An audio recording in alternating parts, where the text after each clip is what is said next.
Bonsoir, bonsoir à tous et bienvenue au Presse Club pour ce nouveau rendez-vous à propos des magazines, de la presse, des mutations de la presse en cours. Ce sont des rendez-vous que nous tenons régulièrement avec des directeurs de publication, des directeurs de rédaction. Et ce soir, nous recevons Éric Scholl. Bonsoir Éric. Bonsoir, bonsoir Bernard, bonsoir à tous. Merci d'être avec nous. Vous êtes donc directeur de la rédaction de l'Express. Et nous allons voir avec vous comment l'Express se réinvente depuis quelques années. On a vu la transformation de l'Express, un journal un peu plus fin, qui ressemble un peu au New Economist. Même à The Economist tout court. C'est ainsi que d'ailleurs Alain Veil présentait la refonte du journal quand il a repris ce journal il y a 4-5 ans déjà. En 2019. En 2019, d'accord. Alors Éric, vous êtes un homme de la presse écrite. Oui, ça peut paraître un peu anachronique et en réalité, on ne fait plus seulement de la presse écrite. Mais c'est vrai que l'Express, c'est de la presse écrite, c'est même le premier news magazine en France. Et c'est un magazine, enfin moi je suis un peu plus âgé que vous, mais qui nous a fait rêver quand on avait 25 ans, quand on était jeune journaliste, l'Express de Françoise Giroud, de Jean-Jacques Savant-Schreiber, en 1953. Jean-Jacques Savant-Schreiber, qui a même été à une époque affilié à l'Expansion. Bien sûr, avec Jean-Louis Savant-Schreiber, pour qui vous avez travaillé d'ailleurs à une époque. Exactement, c'est même Jean-Louis qui m'a recruté quand j'ai commencé ma carrière à l'Expansion en 1991. Ou 93. Et ensuite, vous avez rejoint l'Express pendant une dizaine d'années. Oui, entre-temps, je suis passé en Asie. J'ai été correspondant à Hong Kong pendant 3 ans. Et j'ai commencé une carrière de correspondant. J'ai commencé à travailler pour l'Express à Hong Kong. Au moment ce qu'on appelle le handover, la rétrocession de Hong Kong à la Chine. Et quand on commence une carrière de correspondant, comment on fait à revenir en France? Parce que, enfin, moi, vous parlez à quelqu'un qui voyage 3 mois de l'année, donc vous êtes rentré en France quand même. Vous n'avez pas envie de continuer votre tour du monde. Un poste sympathique. Je suis rentré avec l'idée, c'était en 1997, je rentre en 1999, le retour de Hong Kong à la Chine, 97. Et je reste en Asie de 96 à 99. Et je rentre parce que à ce moment-là, c'est intéressant, on est dans une période qui est tellement différente d'aujourd'hui. On était dans le début dans la mondialisation et le moment où on s'intéressait à ces nouveaux marchés qui s'ouvraient partout, l'économie qui décollait, l'anti-mondialisation aussi qui décollait.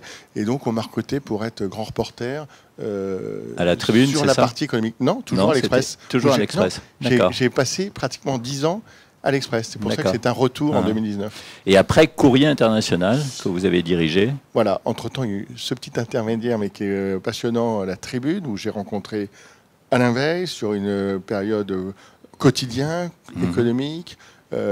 C'était compliqué parce que... À l'époque où il lançait BFM. Il venait de lancer BFM 2 ans plus tôt, 3 ans plus tôt. Et puis, c'était une période, d'un point de vue journalistique, passionnante.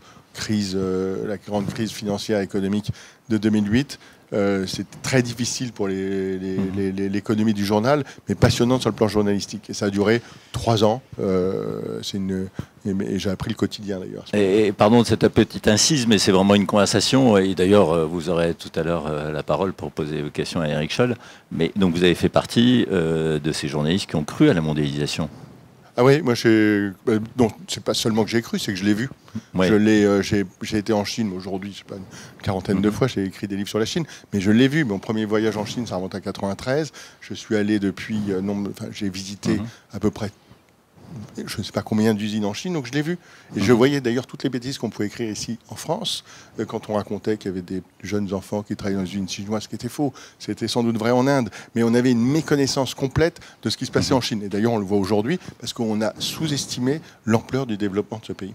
Sauf qu'on a peut-être été allé trop loin dans la mondialisation et qu'on croyait aussi, et vous faites partie de cette génération, je crois, c'est que, comme moi d'ailleurs, mais à culpa, qui ont cru que la mondialisation et le libéralisme économique allaient amener dans ses bagages la démocratie. C'était exactement le débat de l'époque. Rappelez-vous, Le Monde est plat, c'est le livre de Thomas Friedman. C'est à Hong Kong précisément le dernier gouverneur, Chris Patten, qui fait un livre quand l'Est rencontre l'Ouest et c'est le moment en disant ben voilà, on va apporter de la démocratie d'abord à Hong Kong. La Chine va se développer, on va développer des classes moyennes en Chine grâce à l'élévation du niveau de vie. C'est Hong Kong qui va contaminer la Chine et pas la Chine qui va contaminer Hong Kong. Et en fait, il s'est passé le contraire, parce qu'à l'époque, on pensait que par l'élévation du niveau de vie et des revenus, la démocratie allait suivre. C'est-à-dire que les classes moyennes, petit à petit, allaient être prises d'un sentiment de volonté de libéralisme, de liberté, etc.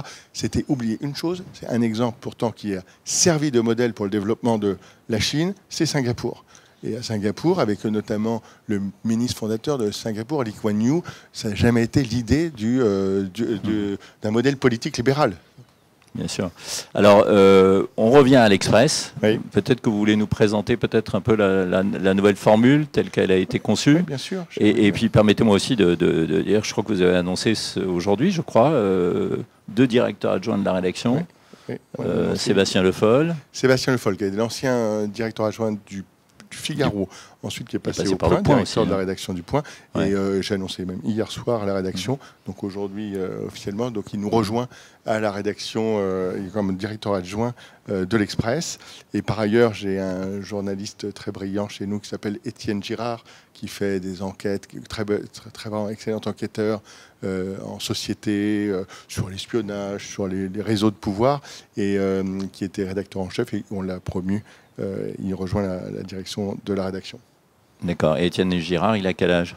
Il doit avoir 34 ans, 35 ans. 34 ans, et d'accord, parce que Sébastien Le Foll, il a quelques années de plus. Il est plutôt de notre génération. Mais précisément, la rédaction aujourd'hui de l'Express n'a plus rien à voir avec celle que j'ai connue en 1989 quand je l'ai rejointe. C'est une rédaction qui a été largement rajeunie. La semaine dernière, on a embauché une nouvelle directrice artistique, directrice de la création, qui s'appelle Alice Lagarde, elle a 35 ans, c'est elle qui a réalisé, c'est sa 2e couverture. Voilà, on continue à transformer le journal. Alors votre pari, c'était de se dire que l'information était un produit non pas brut, mais une denrée rare, et qu'il fallait convaincre les lecteurs de l'Express ou ceux qui voulaient s'informer qu'il fallait mettre un peu d'argent sur la table et qu'il fallait dépenser un peu plus que le prix d'un journal dans le kiosque. Et d'ailleurs, vous avez augmenté le prix de manière assez considérable. Oui. Dans toute ma carrière de journaliste, l'an dernier, ça fait partie des paris que sait faire Alain Veil. On a augmenté d'1 euro le prix du journal. Je vois encore la tête des gens de l'abonnement du marketing qui se sont un peu étranglés. Mais en réalité, c'est une vraie stratégie. C'est la stratégie de la valeur, de la valorisation. L'information, d'abord, ça coûte cher. Trop souvent, on l'oublie. On l'oublie parce que nous-mêmes, journalistes ou médias, on a, lors de l'arrivée d'Internet, du web, à partir d'ailleurs de 1995 pour l'Express, premier site Internet, on a cru pendant 15 ans que l'information était gratuite. Et c'est totalement faux. L'information coûte extrêmement cher. Elle coûte cher à la fois parce qu'il faut des talents, il faut les chercher, il faut les payer. Et on a cru que cette information serait gratuite sur Internet. Et je me rappelle de l'aventure de Rue 89 où on s'est dit on va avoir des sites d'actualité gratuits et c'est la pub qui va financer l'information. Donc les quotidiens ont commencé leur mutation à partir, je dirais, de 2008-2010. Le Monde en tête, le Figaro a suivi, parce que c'était en fait les premiers attaqués sur ce sujet et ils ont fait leur mutation assez vite. Les news magazines l'ont fait plus tard. L'Express a tardé à la faire. Et en fait, on a vraiment commencé à la faire à partir de 2019. Quand je dis une mutation, c'est à la fois sur le modèle, c'est-à-dire arrêter le gratuit, parce que ça ne rime à rien, parce qu'une information, ça a de la valeur, et ça a de la valeur aussi pour le lecteur. Le lecteur doit le savoir que lorsqu'il paye 6,90 € un numéro, eh bien, il va avoir quelque chose dedans, même si c'est fin, c'est dense, et il y a beaucoup de choses dedans. Je me suis amusé il n'y a pas très longtemps à regarder chaque semaine ce qu'il y a dans un numéro de l'Express d'un point de vue éditorial. Il y a à peu près une centaine de personnes, et je peux vous dire que c'est plutôt des sources de bon niveau qui sont citées. Une centaine de personnes, c'est du temps, c'est de l'argent, c'est de l'information, c'est de l'information qui est sourcée, qui est authentifiée, qui est recoupée, et c'est un accès quand même pour nos lecteurs à des experts. Alors, le pari de l'intelligence, on l'assume, oui. On s'est demandé, on s'est posé la question, mais non, mais c'est l'inverse du pari de la bêtise, quoi. Le pari de l'intelligence, du pari de la bêtise qu'on trouve parfois dans certaines émissions, etc. Ne citez pas cet homme auquel on songe tous et qui vient de rejoindre M6. Non, mais c'est vraiment l'idée de se dire on peut trouver un public, un grand public. On n'est pas un journal, on n'est pas une revue spécialisée. Hier soir, j'étais à un dîner de la revue des Deux Mondes et j'aime beaucoup cette revue, mais c'est une revue qui reste spécialisée. Nous, on reste exactement dans l'esprit de François Giroud, de Jean-Jacques Servan-Schreiber, un journal qui s'adresse à un grand public. Alors certes, un public qui a envie d'apprendre, qui a envie d'aller plus loin, d'approfondir. On a un journal qui est redevenu, j'ai envie de dire, sérieux, je l'assume, un peu austère, y compris dans la forme. Mais en 2019, je connaissais bien ce journal avant et on avait fini par se perdre un petit peu parce qu'il y avait beaucoup de choses, des classements, des palmarès, des choses aussi qui étaient faites pour aller chercher les régies publicitaires. On a un peu rompu avec tout ça. On a remis l'information au cœur du journal. Et c'est un journal libéral. Alors, nos valeurs, c'est très simple. On est un journal libéral, on se revendique. Je sais que c'est souvent un gros mot en France, mais nous, on l'assume complètement au sens français, au sens anglo-saxon même. Vous croyez à l'économie privée, à l'économie de marché? À la liberté d'entreprendre, à la liberté aussi d'expression qu'on défend beaucoup. Il y a eu une époque où l'Express a fait ce choix éditorial. C'était à l'époque où il avait été repris par Goldschmidt. Oui, en 1977, 78, oui, en 77, quand les Servan-Schreiber, la famille Servan-Schreiber a vendu. Si vous voulez, dans l'histoire de Servan-Schreiber, on possédait le journal jusqu'en 1975-76. Ouais. Ils ont vendu et donc Goldsmith a repris le journal avec tout le talent, et je dirais aussi le côté un peu excessif qu'il pouvait avoir, mais c'était les grandes années de l'Express aussi, jusqu'en 1982, je crois, 83, quelque chose comme ça. Il me semble et du temps de Raymond Aron, d'ailleurs. C'est pas 10 ans plus tard, non? C'était pas. Non, Goldsmith, il arrive à ce moment-là. Il arrive en 77-78. On a fêté nos 70 ans il y a 3 ans, il y a 2 ans, et donc on s'est réintéressé à toutes ces décennies de l'Express, et ce qui nous a d'ailleurs permis de révéler. Vous avez fait un numéro spécial qui était très beau. Oui, enfin on a essayé. Ouais. Et on 70 ans d'Express, oui, on avait un peu enquêté. On le trouve encore en kiosque. Oui, on doit pouvoir le trouver, mais c'est très intéressant parce que c'est vrai, vous l'avez dit tout à l'heure, et j'en parle parce que, comme vous, je connais l'histoire de ce journal. Ça a été une école de journalisme pour beaucoup de journalistes. Plus tard. Et il y a eu énormément de grands journalistes qui sont passés dans les années 60, 70 dans ce journal. Je pense à des gens comme Catherine Ney, comme Michel Cotta, qu'on continue à voir et qui m'ont dit leur attachement qu'elles avaient à cette très belle marque de presse. Et l'Express, si vous voulez, a donné naissance à tous les autres news pour des raisons différentes. Mais Jean-François Kahn, qui vient de partir, est passé évidemment, qui est mourir, est passé à l'Express. Il a ensuite été fondé les Nouvelles Littéraires, puis l'événement du jeudi, etc. On a Jean Daniel est passé bien sûr à l'Express. Humbert est à l'Express dans les 60-70. Il quitte l'Express, il se fâche avec Jean-Jacques Servan-Schreiber en 71 et en 72. Il va créer le Point, il emmène 12 personnes et ils vont créer le Point. Et le Point, pendant longtemps, l'Express est resté devant. Et malheureusement, je dirais, ce n'est plus le cas, mais là, on va continuer à batailler. Mais vous avez annoncé des chiffres de diffusion et d'audience on a des chiffres qui sont plutôt en hausse, et notamment avec un rajeunissement de votre électorat, c'est ça? Vous pouvez nous donner quelques chiffres, peut-être? Non, en hausse, non. On essaye de maintenir la diffusion. On a une diffusion de 150 000 exemplaires. Si vous voulez, on a à peu près 100 000 abonnés. Dans les 100 000 abonnés, il y en a 20 000 numériques. En revanche, notre lectorat, dans l'espace de 5 ans, on l'a vu changer considérablement. Sans doute, par le côté éditorial. C'est vrai que quand on a lancé cette nouvelle formule, on l'a lancée en janvier 2020. Depuis, on ne cesse de la modifier, de l'améliorer par petites touches, mais l'esprit est le même. Quand on l'a lancé, on a perdu des lecteurs qui ne se reconnaissaient pas trop dans le côté un peu plus austère. En revanche, on a gagné des nouveaux, donc ça nous a permis de rajeunir le journal. Aujourd'hui, moyenne d'âge 51 ans. 51 ans. 51 ans, ça peut paraître âgé. Alors d'abord, ça ne l'est pas. Et ensuite, ça l'est moins que nos concurrents. Et puis la moyenne d'âge des téléspectateurs de la télévision, même sur M6, c'est bien au-delà de 50 ans. 51 ans, et on est aussi le journal qui a on est dans les news magazines le plus jeune, et celui, et c'est un peu la conséquence, qui a le plus d'actifs. Ce qui est important d'un point de vue et notamment pour les publicitaires. Oui. Et des actifs, et je dirais aussi on est les plus affinitaires dans la catégorie des CSP++. C'est notre cible, on s'adresse à, je dirais, les décideurs de manière générale. Alors, vous avez voulu devenir un média global, ce que vous êtes pratiquement. D'ailleurs, Alain Veil était aussi candidat pour une chaîne de la TNT pour lancer Express TV. Et il a été candidat malheureux. J'étais avec lui, on était soutenir le dossier pas loin d'ici d'ailleurs. Oui, vous avez planché devant l'Arcom. Oui. C'était en juillet dernier. Et donc oui, il s'est mal vécu. Enfin, il s'est pas caché de. Alain Veil est un homme de télé qui a une très grande réussite dans la télé avec RMC. Il avait une légitimité très forte.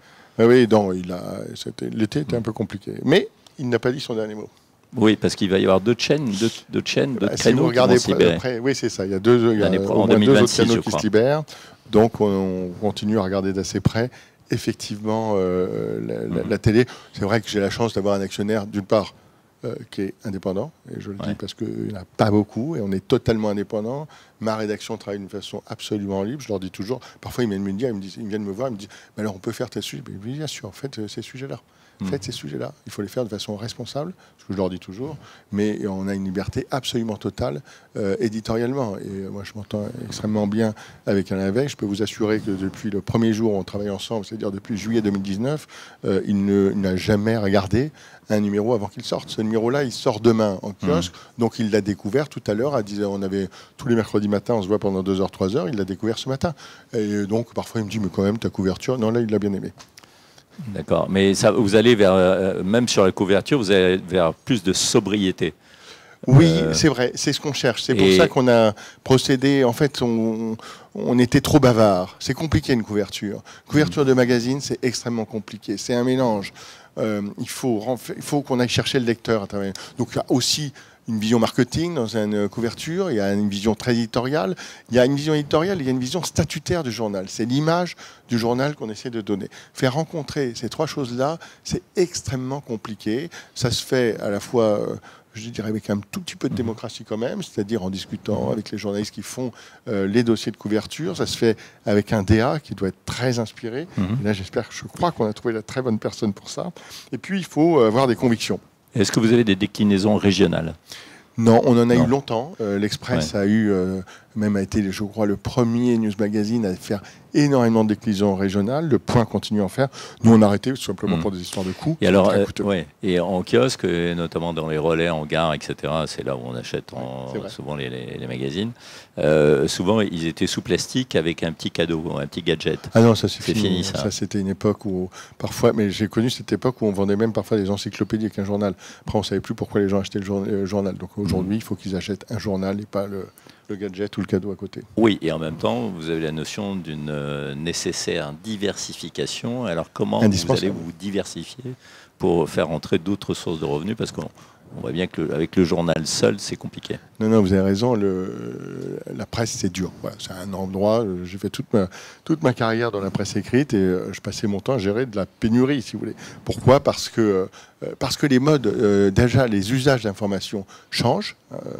Il suffit d'avoir comme moi, des jeunes enfants pour le savoir, qui ne s'informent pas de la même façon que nous, on le faisait à notre époque. La deuxième chose, c'est qu'on est en concurrence, et pas seulement avec des médias, on est en concurrence avec tout ce qui peut attirer, prendre de l'attention. Et donc, comme je vous le disais tout à l'heure, ça coûte cher. Donc, gérer cet ensemble de choses, tout en essayant aussi d'être indépendant, et ce qu'on est, parce qu'on pourrait toujours se dire, on va aller chercher un actionnaire qui a beaucoup d'argent, mais qui va vouloir être influent. Ce n'est pas le cas, je crois, chez nous, c'est même pas du tout. Néanmoins, l'idée de la rentabilité d'un journal, en tout cas d'arriver à peu près à l'équilibre, c'est essentiel. C'est l'idée qui motive Alain Veil, qui est un entrepreneur, et il nous a transmis à nous tous, rédaction, cette idée de la rentabilité. D'ailleurs, c'est pas le premier. J'ai connu Denis Jambard qui a dirigé l'Express, et c'était son grand mot, c'est il faut arriver à la rentabilité, c'est ce qui nous garantit l'indépendance. Maintenant, la rentabilité par le journal tout seul, c'est plus compliqué. La publicité, auparavant, on en avait énormément. Elle est partie, enfin, il en reste un petit peu, heureusement, mais elle est largement partie sur les régies des GAFAM, etc. Donc, il faut se diversifier. Donc, on a mis en place une stratégie de diversification. On a d'abord repris une petite entreprise lyonnaise qui organise des salons virtuels et qu'on a associé à l'Express. Et ces salons virtuels, alors au départ, ils étaient spécialisés dans un domaine de la franchise. Ça tombe bien, depuis très longtemps, l'Express avait une spécialisation dans la franchise. Donc, mais nous, on faisait juste des hors-séries. Eux, c'est beaucoup plus moderne. L'idée, c'est des idées qui sont nées pendant le Covid. C'est au lieu d'avoir des salons physiques, on fait rencontrer des annonceurs, on fait rencontrer des prestataires à travers le virtuel. Ça se développe. Et on crée une plateforme dédiée.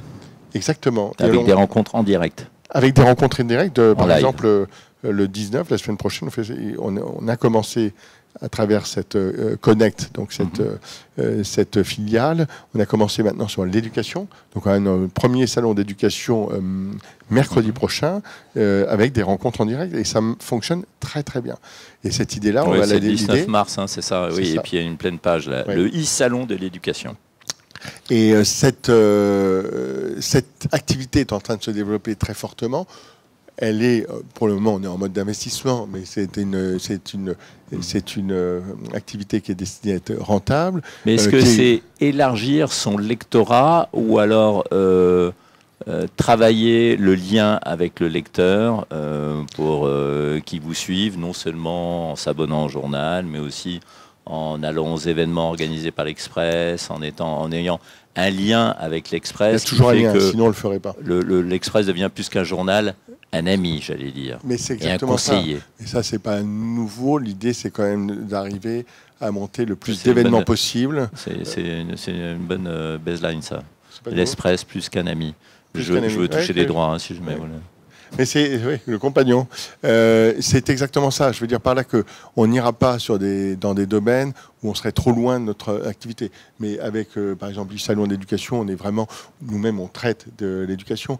Vous avez régulièrement dans l'Express des cahiers thématiques qui sont, si vous voulez, notre idée avec Alain Veil, c'était de se dire, on prenait les news magazines, et vous savez, à la fin des news magazines, il y avait des choses qui étaient...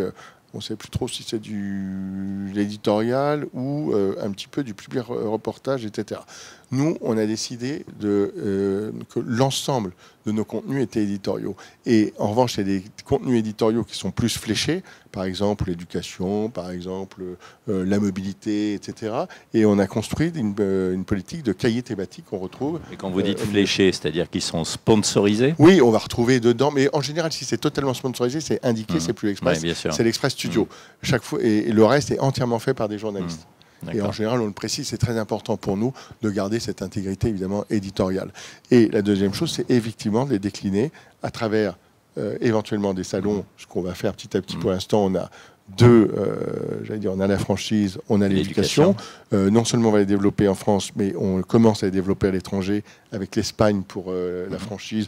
Et bientôt, on va développer l'éducation. Oui, vous allez nous raconter ça. Vous voulez aussi devenir européen. Et ça, on va vous raconter dans une minute.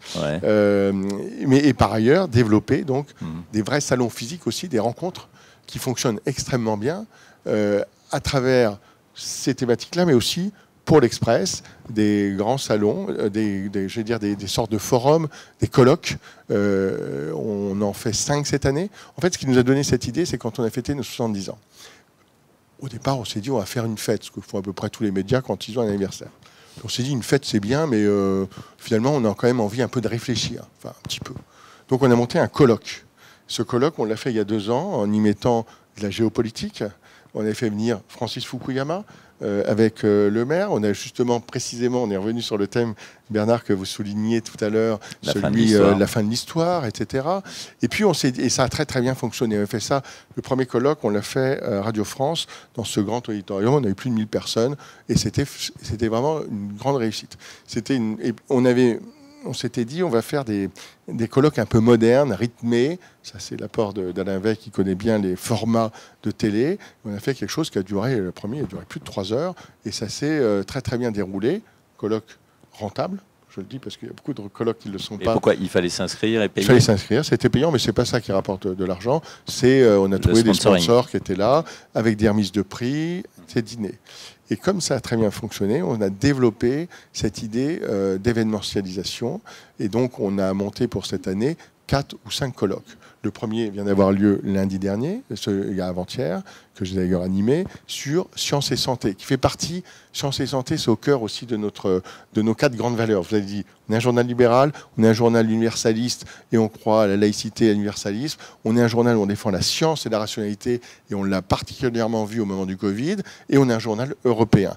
Et à travers ces valeurs-là, on organise des colloques. Donc, premier colloque lundi.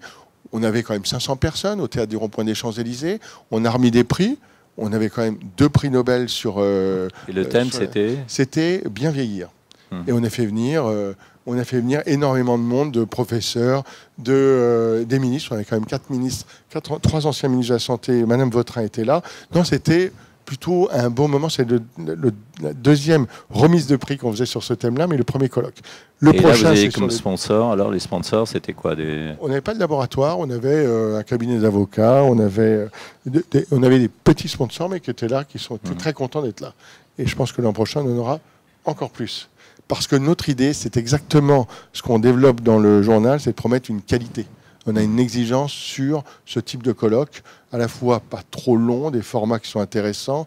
On essaye de faire venir des gens qui sont vraiment de très haut niveau.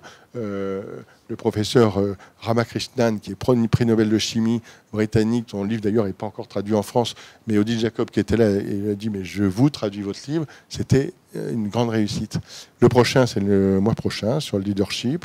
On en fera un sur les entreprises familiales. On va en faire un, évidemment, sur l'Europe.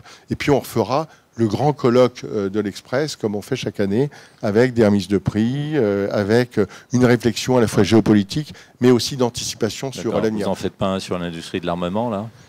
On pourrait, parce que, en fait, face à Poutine, le prix de notre sécurité. Mais en fait, c'est-à-dire que depuis 2019, un des accents du journal, c'est nécessairement la géopolitique. Alors d'abord, moi, ça me colle un peu à la peau depuis plusieurs années.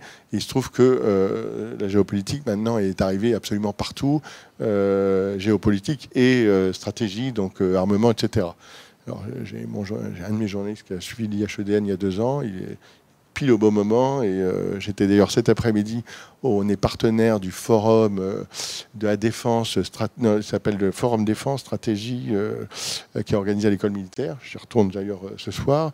Et on essaye de développer effectivement cette, non pas une spécialisation défense, mais une compréhension des sujets stratégiques. Et c'est hyper important. Et qu'apporte l'Express et le savoir-faire journalistique et votre rédaction à ces événements, en fait ?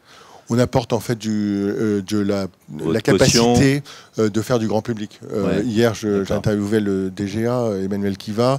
J'essaye de le faire parler pour que ça soit accessible vraiment à tout le monde et qu'on ne reste pas dans un public qui soit juste de sachant dans la chose militaire. Et les journalistes de votre rédaction participent à l'organisation de ces événements, à l'éditorialisation de ces événements ? Entièrement. D'accord. Et ils jouent le jeu ?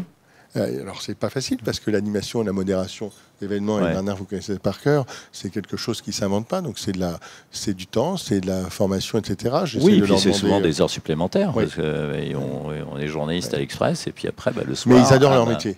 Ils sont, c'est aussi très valorisant à un moment de pouvoir faire venir sur scène ces prix Nobel qui nous remercient tous parce qu'ils sont, si vous voulez, il y a un moment, c'est aussi la valorisation d'un métier qu'on fait toute l'année, c'est la capacité à mettre en scène aussi des savoirs, des personnes qui ont des messages à transmettre et aussi de défendre des valeurs. Par exemple, nos valeurs dans le domaine de la science et de la santé, notre message, c'est non aux fausses nouvelles, non aux fake news, non à tout ce qui est... en fait, c'est défendre la marque du média traditionnel de référence. C'est ça. Voilà, on s'inscrit vraiment là-dedans. C'est-à-dire qu'il faut ramener les gens qui se dispersent sur les réseaux sociaux et qui regardent les médias comme ça ou les flux gratuits sur Internet. Il faut les ramener on les ramène, sous la bannière des grands journaux qui connaissent leur métier et qui garantissent une information de qualité. Quel que soit le format. C'est ça la chose importante. Quel que soit le format. Quand je suis arrivé dans le journal en 2019, quand je suis revenu, je trouvais qu'en fait, on avait de la vidéo, on avait déjà des réseaux sociaux, bien sûr. On n'avait pas encore de podcast, on en a aujourd'hui qui s'appelle La Loupe. On avait beaucoup de formats différents, des newsletters, mais au fond, chacun faisait un petit peu sa petite tambouille dans son coin. L'idée, c'est d'avoir d'abord vraiment un corps éditorial, je veux dire un corpus éditorial qui est partagé par l'ensemble de la rédaction et qui est libéral. Donc au fond, il y a quand même beaucoup de liberté possible pour le traiter, mais au fond avec cette exigence. Et cette exigence, elle doit se retrouver, que ça soit sur un site internet, que ça soit même sur nos réseaux sociaux. Je suis hyper vigilant là-dessus. Au fond, quand on rentre dans ce périmètre de la marque Express, on sait où on est. Voilà. Alors on peut très bien se dire, moi, c'est pas mon truc. Je préfère être chez Mediapart, je préfère être ailleurs. Mais c'est une sorte de promesse qu'on fait à nos lecteurs. Et alors, l'Express gagne de l'argent aujourd'hui ? On est vraiment tout juste à l'équilibre. Mais quand vous voyez le chemin accompli en 2019, ce journal c'est un peu triste, mais était au bord de la faillite. On perdait 12 à 13 millions d'euros. Là, en 2024, on a fait une conférence de presse au mois de décembre avec Alain Veil pour annoncer qu'on arrivait tout juste à l'équilibre. C'est dur. Mais parce la source, que, vous le savez, les kiosques ferment, parce que les lecteurs, on a nos vieux abonnés qui sont plus là, il faut aller les conquérir. La conquête, non seulement il faut conquérir des lecteurs, il faut les fidéliser. Donc tout ça, c'est de l'investissement, c'est du temps. La grande différence, je vous disais, moi je suis rentré en 99 à l'Express. À l'époque, je suis rentré, j'ai envie de dire que l'Internet naissait, mais c'était un news, un hebdomadaire. Aujourd'hui, c'est plus seulement un hebdomadaire. C'est des événements, c'est de l'hebdo, c'est un rythme quotidien. On rentre dans un univers l'Express ou dans une communauté l'Express. C'est ça. Et c'est un acte, l'idée c'est d'en faire un acte presque militant.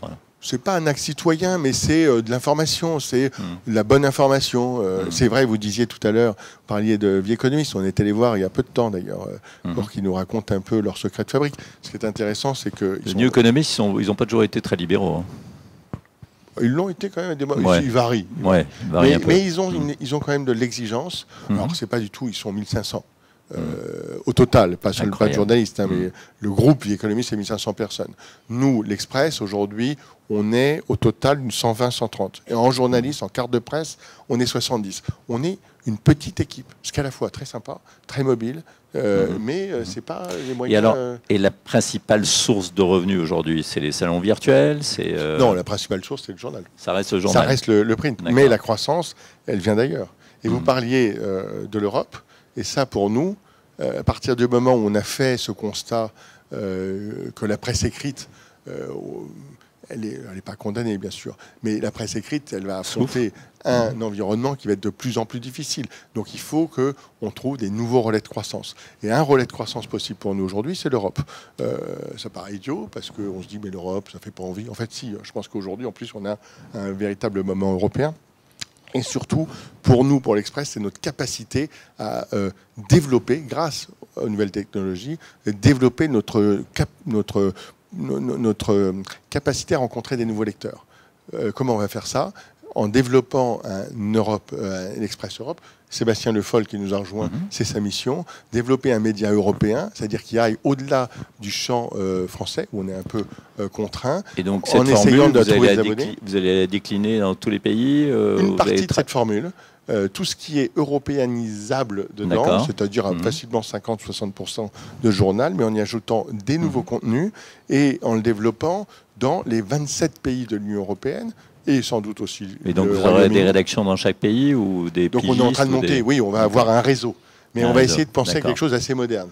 Et avec de la traduction automatique. Est-ce que vous y reprendre comme vous l'avez fait pour Courrier International, reprendre du contenu d'autres journaux, allemands, espagnols, On va réfléchir, je pense pas. Je connais très bien évidemment cette formule-là. Je l'ai pratiquée pendant longtemps à Courrier International, où on faisait de la sélection et on faisait de la traduction. Là, on a des moyens modernes qui nous permettent certainement de faire, avec un œil humain forcément à la fin, mais une traduction beaucoup plus rapide, beaucoup plus automatique, et qui nous permettent de trouver aussi des formats plus modernes, y compris sans doute de la vidéo. Donc on est en train de réfléchir à la façon de pouvoir aller conquérir. On ne cherche pas à avoir des marchés immenses, mais 1000, 2000 lecteurs en Allemagne, 2000 lecteurs en Roumanie. Et je pense qu'au-delà juste de l'idée de conquérir et d'avoir un marché plus important, il y a aussi pour nous l'idée de se faire rencontrer les Européens. Et notre idée de ce journal, l'Express Europe, c'est pas uniquement la bulle bruxelloise, c'est beaucoup plus se dire, au fond, entre l'Irlande, de Dublin à Sofia, de Vilnius à Barcelone, les Européens ont des choses en commun et des choses à se dire en ce moment. Que ce soit dans le domaine des sciences, dans le domaine de l'éducation, dans le domaine de la protection sociale, dans le domaine de la démographie, dans tous ces domaines-là, il y a des gens qui communiquent. Alors ils le font déjà, par exemple, en partant en Erasmus. Il y a quand même des générations maintenant, depuis 1986 d'Erasmus. Mais au fond, on peut leur proposer de faire du benchmarking des politiques publiques en Europe, des expériences d'entreprises, d'entrepreneurs. Voilà ce qu'on va essayer de faire dans l'Express Europe, qui sera un média entièrement numérique. Dans votre édito, là, vous parlez de l'armement, de la nécessité de s'armer, et vous évoquez les années 30 et Léon Blum. Léon Blum et Paul Reynaud. Et Paul Reynaud. Ce qui n'est pas tout à fait la même chose. Mais c'est intéressant. C'est une période Léon Blum qui appelait les Français à travailler plus, d'ailleurs, à l'époque, pour soutenir l'effort de guerre ou l'effort de préparation à la guerre. Ce qui est intéressant, ce qui m'a intéressé là, dans le débat qu'on a aujourd'hui, vous savez, c'est comment fait-on aujourd'hui pour faire les choix qu'on doit faire. Si on doit faire des choix pour passer de, grosso modo, de 2% de la défense, du budget de défense par rapport au PIB à 3,5 voire 5, eh bien, il va falloir faire des choix. Et ces choix-là, ils ont été faits dans le passé.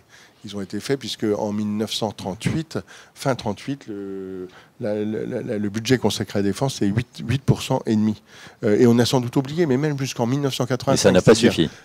Ça n'a pas suffi parce que les efforts sont partis trop tard. Ouais. En fait, Paul Reynaud, quand et puis on n'a pas construit assez de chars. Blum fait des choses. On n'a pas construit assez de chars, contrairement à ce que recommandait De Gaulle. Oui, et d'ailleurs, c'était Paul Reynaud qui était le relais à l'Assemblée nationale en 1934-1935 des thèses de Charles de Gaulle. Donc oui, ces sujets, j'aime beaucoup regarder les débats historiques, non pas parce que c'est pas toujours exactement la même chose, mais quand même, beaucoup de questions sont posées. Quand on réfléchit aujourd'hui au montant qu'on doit consacrer à la défense, il faut juste se rappeler que vous faisiez allusion tout à l'heure à la chute du mur en 1989. Eh bien, jusqu'à la chute du mur, on avait des dépenses de défense relativement élevées, jusqu'à 3,5%. Donc, on doit pouvoir, à un moment, si on considère que c'est la priorité, on doit pouvoir se dire comment fait-on. Et donc, est-ce que dans les dépenses sociales, est-ce que c'est là-dessus qu'il faut prendre? C'est intéressant, les dépenses sociales, aujourd'hui, c'est 33% de notre PIB. C'est plus de 50% de nos dépenses publiques. Ça veut dire quoi? Et à l'époque, en 1938, ça n'existait pas, les dépenses sociales. C'était moins de 10%. C'était quasiment rien. Donc on a une inversion complète. Aujourd'hui, est-ce qu'il faut revoir ces choix-là selon les priorités que l'on se donne aujourd'hui en termes de sécurité? C'est-à-dire, c'est le titre de notre magazine, c'est « Face à Poutine, le prix de notre sécurité ». Quel prix de la sécurité est-on prêt à mettre sur la table, nous Français, tous Français? Alors, dernière petite question. Avant de donner la parole à ceux qui sont ici, et merci encore d'être avec nous, c'est sur les écoles de journalisme. Est-ce que vous recrutez des journalistes sortant des écoles de journalisme? Alors Bernard, d'abord je suis moi-même un diplômé d'une école de journalisme. CFJ? Le CFJ, j'en suis sorti. Ouais, moi j'ai été viré, j'ai été viré au concours d'entrée. Et puis je suis aujourd'hui encore administrateur d'une école de journalisme, je suis administrateur de l'IPJ, l'Institut pratique de journalisme, qui est adossé à Dauphine. D'ailleurs, ils ont très bien fait, je pense, de s'adosser à Dauphine. Maintenant, quand on regarde les écoles de journalisme, je vois très souvent des jeunes diplômés venir frapper à nos portes. Ils ont des avantages, c'est que en fait, ils savent à peu près, ils sont très vite employables, ils savent à peu près réaliser des formats tels qu'on peut les vouloir, etc. En revanche, ils sont à peu près, même dès l'entrée, mais encore plus à la sortie de l'école, ils ont une sorte de prêt-à-penser dont ils ont du mal un peu à se défaire.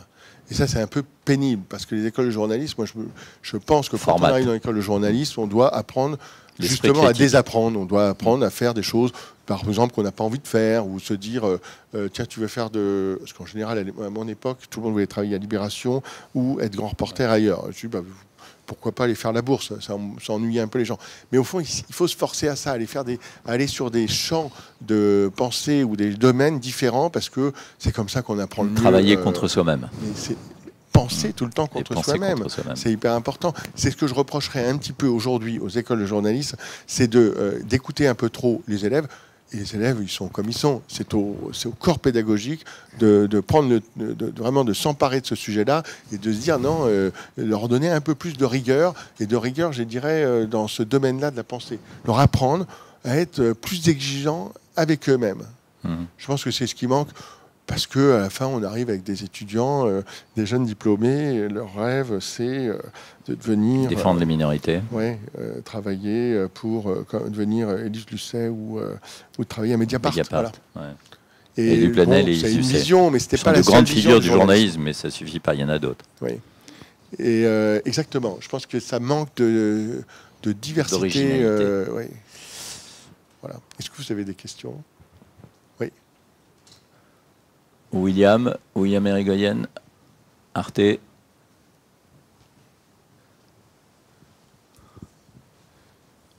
C'est intéressant. Bonsoir d'abord, merci. Bonsoir. C'est intéressant cette comparaison et ce rappel que vous avez fait de la ressemblance avec The Economist. Moi, j'ai été longtemps lecteur de The Economist et il me semble que vous vous inspirez de quelque chose qui est flagrant dans ce magazine, c'est l'abondance de faits, les faits, plus que l'analyse. Et vous savez combien nos collègues anglo-saxons nous reprochent toujours à nous, Français, de mélanger le commentaire et les faits. Est-ce que c'est vers ça que vous voulez aller? Première chose, première question. Deuxième question, c'est vrai que vous consacrez beaucoup de pages à l'international, mais il me semble que la différence, par exemple, avec The Economist, c'est que vous rubriquez pas en secteur géographique. On l'a fait. Oui, alors voilà, vous l'avez fait, et il me semble maintenant que vous êtes plutôt transversaux. Par exemple, là, dans ce numéro, vous parlez de géopolitique. Est-ce que vous voulez aller vers plus de sujets transversaux ou bien continuer ou revenir à un rubricage de politique étrangère traditionnelle? Et puis la troisième remarque, puisque vous avez fait référence à l'histoire et à ces politiciens retardataires, il y avait aussi, quand l'Allemagne ne désarmait pas, certains politiciens français disaient la chose suivante: si l'Allemagne ne désarme pas, nous désarmerons sans elle. Donc vous voyez, les retardataires, ils ont été de toutes les époques. Donc, merci beaucoup. Sur le premier point, fait commentaire. Bon, alors, The Economist, en réalité, ils font pas que les faits. Ils ont fait beaucoup de. Enfin, ils ont une analyse quand même libérale. Enfin, à un moment, etc. Nous-mêmes, on ne fait pas que les faits. On est aussi dans l'analyse et dans l'expertise. Et je dirais que on a développé une partie en idée, de façon beaucoup plus importante qu'auparavant, avec cette envie d'aller chercher des intellectuels français, mais pas que français. On va énormément chercher des intellectuels, je dirais européens. On essaye, et d'ailleurs c'est une vraie bataille entre journaux, hein, on essaye de les avoir en exclusivité, en avant-première, et je crois que là-dessus on est en train de gagner cette bataille des idées, avec du débat, c'est-à-dire qu'on peut aller chercher des gens avec lesquels on n'est pas d'accord, mais on va aller les chercher, les présenter, et on va les contextualiser. Ça c'est pour le premier point. Sur le deuxième point, c'est intéressant sur l'histoire de l'étranger, effectivement, de la section internationale, du rubricage. On a voulu, à un moment, on a même commencé en 2019 à s'inspirer totalement de The Economist et de faire une sorte de rubricage. Alors, c'est-à-dire Asie, Pacifique, etc. Un rubricage que je connaissais très bien, je l'avais pratiqué à Courrier International. Et au fond, je vais vous dire tout simplement, on n'avait pas les moyens de faire ça. C'est-à-dire que ça, The Economist peut le faire parce qu'ils ont les correspondants absolument dans tous les pays, et ils ont les articles de qualité, de Jakarta jusqu'à Lima, etc. Nous, on s'est aperçu qu'il y avait un petit côté artificiel à se dire chaque semaine, je vais vous trouver le papier qui vient d'Argentine et qui est excellent. Encore qu'aujourd'hui, il y a plus de choses à raconter sur l'Argentine. Mais donc, prenant aussi en compte l'évolution du monde et ce que j'ai dit tout à l'heure sur la stratégie, le retour de la géopolitique, etc., on a considéré qu'il valait... On a rechangé, et donc on a redonné de la place à ce qu'on a appelé la géopolitique plus monde, mais la géopolitique, c'est-à-dire pas seulement la description d'un État, d'un pays, mais une mise en contexte des rapports de force entre États. Et c'est voilà où on en est aujourd'hui. On va sans doute un tout petit peu évoluer d'ici à quelques mois.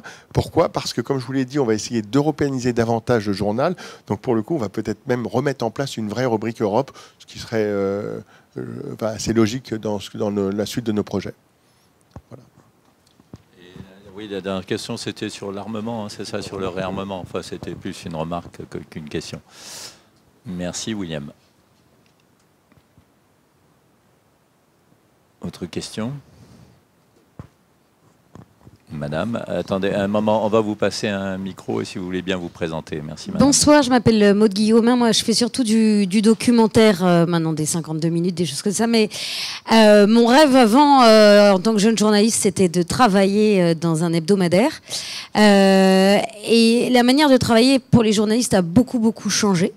Puisque maintenant, en fait, cette espèce de temps long de la semaine a disparu.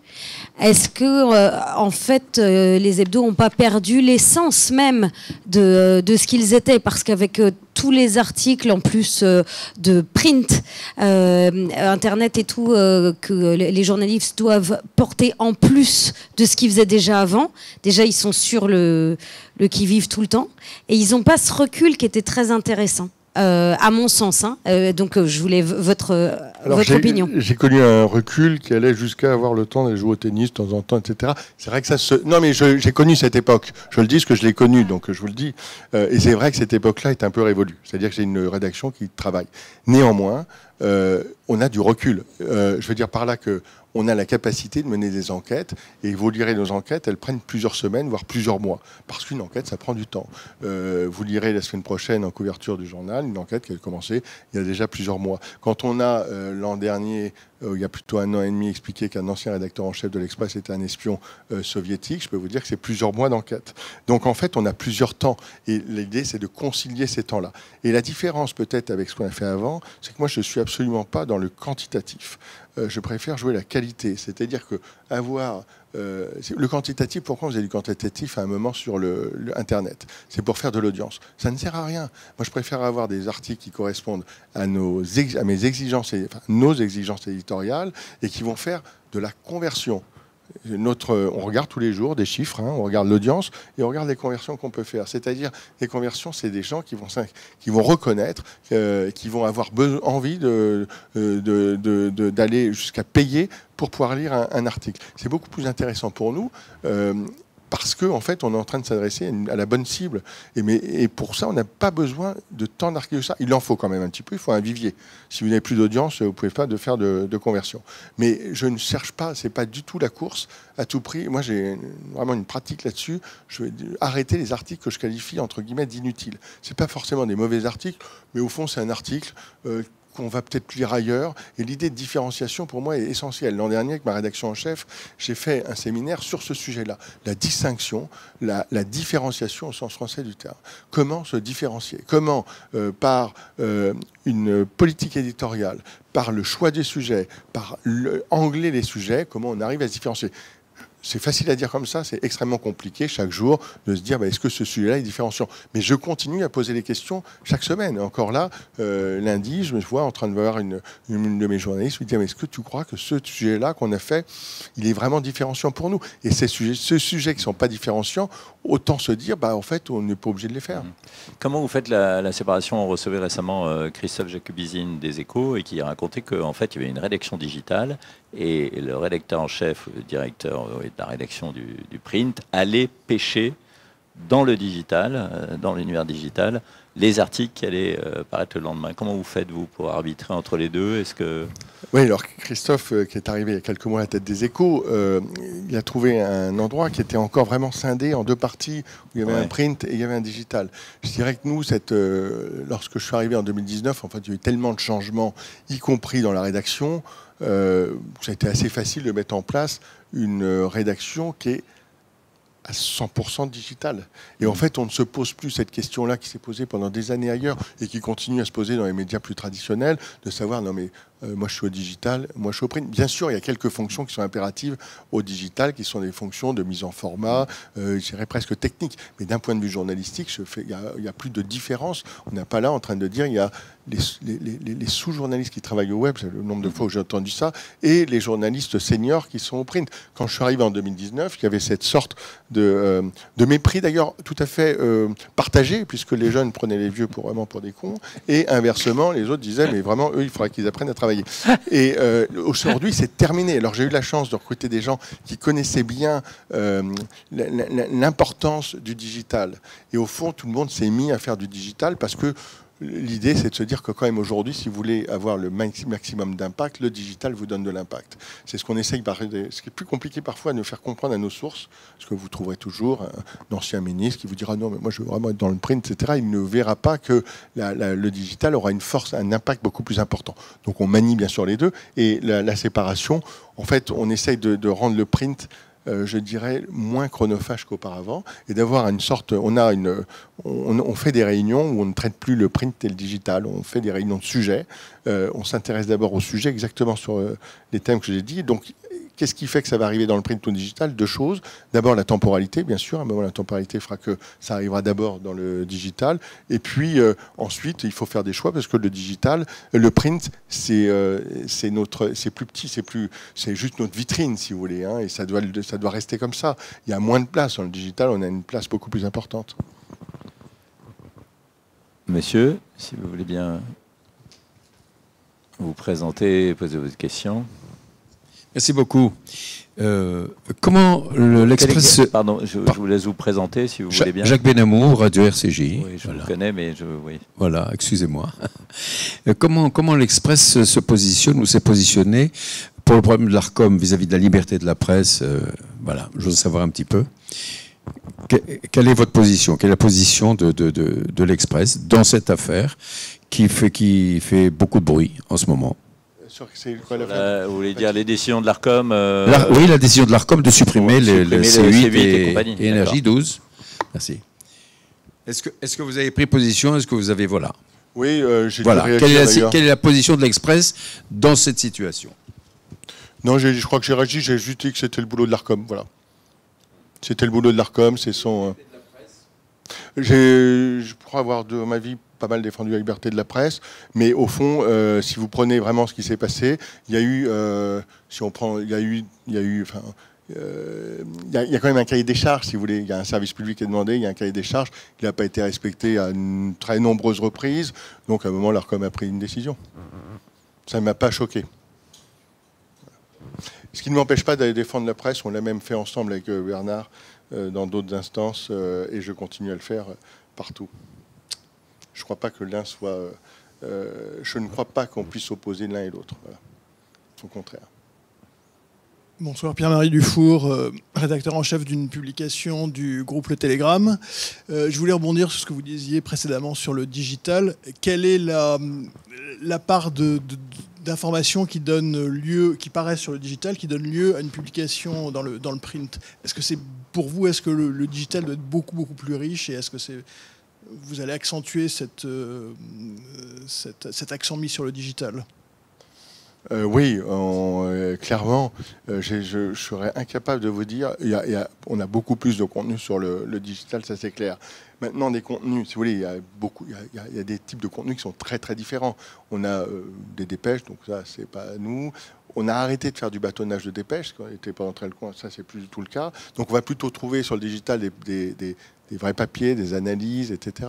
On va trouver aussi beaucoup, on est en train d'essayer de développer de la vidéo, on développe des formats, nous on met ça dans l'espace numérique, mais notre podcast, c'est aussi des contenus qu'on ne faisait pas avant et on a une quotidienne qui s'appelle La Loupe. Donc on a évidemment un spectre beaucoup plus large aujourd'hui sur le digital que sur le print, mais par définition, on a 82 pages, 66 pages éditoriales chaque semaine, donc c'est limité. Il faut faire des choix. Donc on va ensuite se saisir on va prendre une partie de ce qu'il y a dans le digital et puis il y a une partie qui arrive directement sur le print. Les choix se font un peu naturellement. En réalité, c'est une question d'organisation. Tous les matins, j'ai une réunion qui est une réunion de quotidien dans laquelle on revoit l'hebdomadaire. On a des réunions hebdomadaires, on a une grande conférence de rédaction, on a une grande réunion tous les 15 jours dite de brainstorming où on pense des sujets à 15 jours, 3 semaines, 1 mois. On a des réunions de couverture pour imaginer les couvertures sur 2 semaines, 3 semaines. Je passe mon temps en réunion. Mais une dernière question.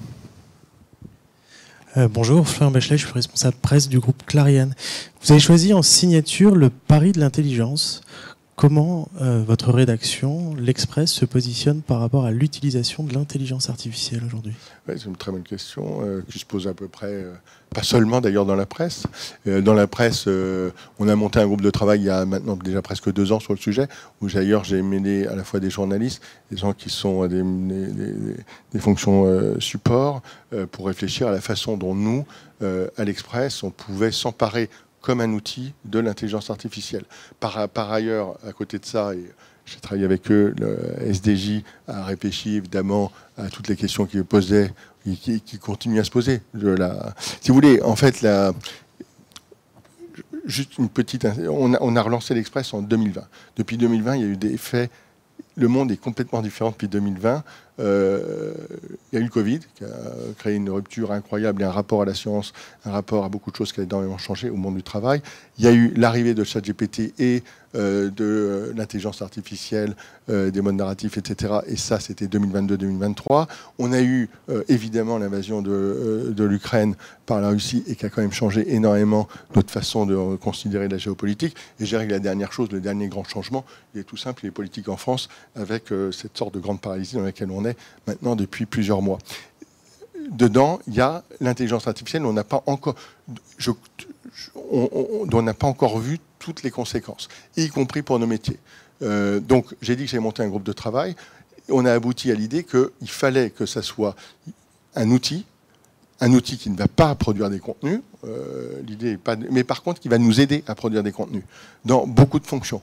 Et donc, on est en train d'étudier toutes les fonctions. Donc, ça veut dire quoi? Ça veut dire qu'on est en train de regarder tout ce qui existe comme solution, ce qui se fait ailleurs dans tous les groupes de presse, que ça soit dans la presse quotidienne régionale, que ça soit chez mes concurrents, etc. On se parle entre nous et on est en train de regarder comment ces solutions, est-ce qu'elles sont suffisantes, par exemple pour faire de la correction de papier, pour faire de la traduction, pour faire du classement, pour énormément de choses, y compris pour faire de la documentation. Vous savez, on a une documentation qui date de 1953, qui est magnifique. Bon, on vient de la numériser, on se dit qu'on peut avoir, avec de l'intelligence artificielle, un formidable moyen de mise en avant. Donc pour nous, c'est un outil dont on est en train d'essayer de développer toutes les applications possibles pour la rédaction.